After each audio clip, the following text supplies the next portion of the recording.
Nggih. Saderengipun langen tayub kita milai niki wonten wara-wara sekedhik perlu kula aturaken dumateng para bapak tuwin para ibu undangan ingkang sami rawuh.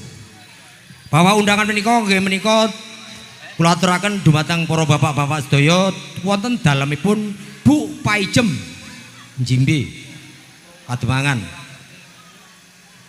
Dinten Sabtu Pahing malam Minggu Pon tanggal 8 Agustus 2026. Mbok bilih mboten wonten alangan tunggal menapa panjenengan sedaya kemawon kula aturi hangrawuhi napa ingkang dados hajatipun Bu Paijem Kademangan. Matur nuwun. Dan selajengipun tiap meja niki kula bagi siji-siji tapi tiap meja. Nggih. Nggih mohon kesadaran mawon. Monggo dipun lajengaken maju, monggo.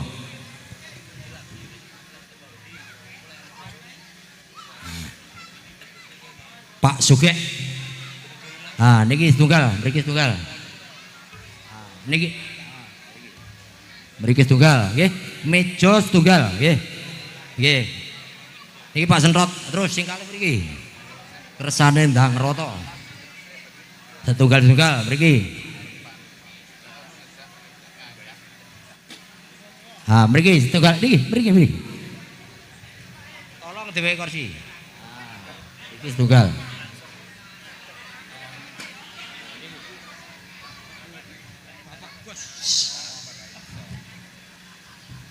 Nggih. Ingkang badhe nyeker sinten niki? Pak Yar. Pak Yar dindoro-ndoro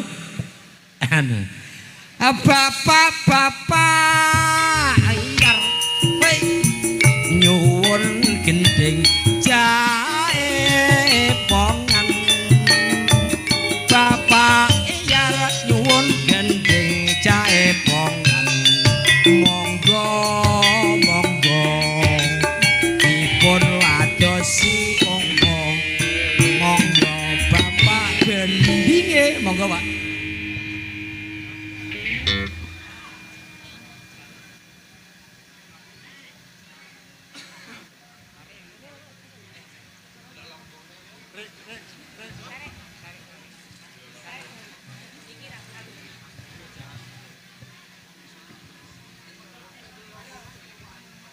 Kursimu pindaren.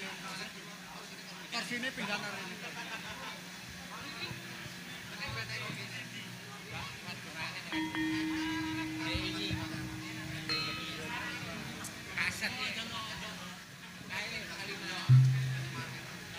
Kopi pergi Mas.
katon luwes pelayane saya wengi katon saya rame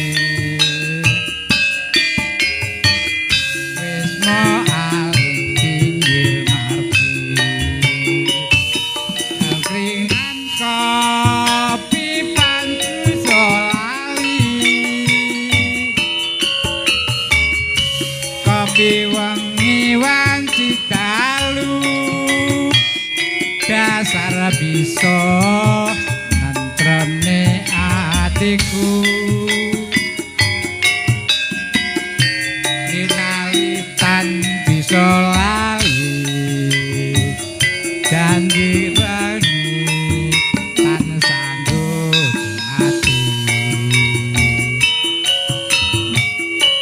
alatini langoni angu jiwa saya merhati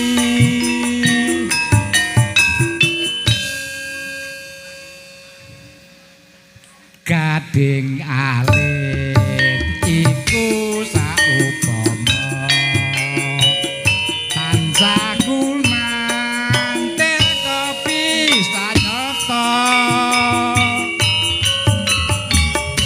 iku mono bebasane kopi wengi bisa gawe lega